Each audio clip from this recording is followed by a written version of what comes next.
Yo, manga fans, let's dive into this super dramatic fan-made story. Man, You Have a Package by Matsukala Kiro. Okay, picture Shiori, a sweet housewife, just trying to live her day-to-day life. Then, bam! Asahi, the friendly delivery guy, shows up, and things get messy. Shiori's stuck in a tense home life with her grumpy husband, and Asahi's all charm and small talk. Sparks fly, but it's all about that emotional tug-of-war.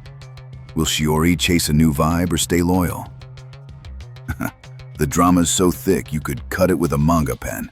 The art pops with vibrant energy, and those heartfelt moments. Total roller coaster. What do you think of Shiori's choices?